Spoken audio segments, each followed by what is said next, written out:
Il y a eu une grande aide de beaucoup d'organismes, hein. On est très, très entouré. Moi, je vois mes auteurs de Continent Noir, ils circulent à travers la France, ils ont des bourses, il y a des stages, etc. Il y a beaucoup, il y a une aide formidable à l'écriture en France. Et je crois que c'est une aide unique. Donc, une aide à la traduction aussi.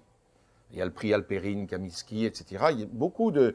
l'écriture est très entourée. Il y a 2 pays au monde où l'écrivain, le traducteur, écrivain aussi, et l'écrivain sont considérés comme des clercs, c'est-à-dire des prêtres et dont on admire l'œuvre, c'est la Chine et la France.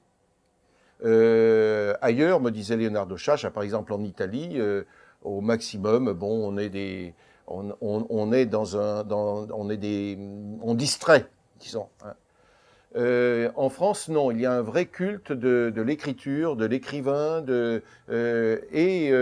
c'est pour cela que vous avez ces traductions, cette augmentation de traduction. Dans les années 70, on était le pays qui traduisait le moins en Europe.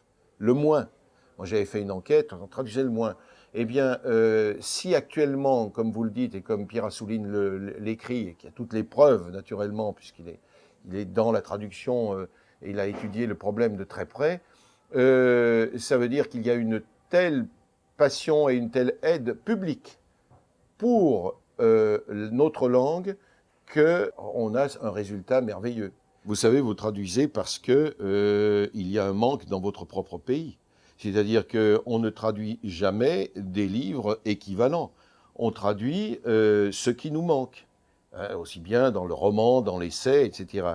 Donc ça veut dire qu'on a des créations à l'extérieur de la France et dans d'autres langues qui n'existent pas en France.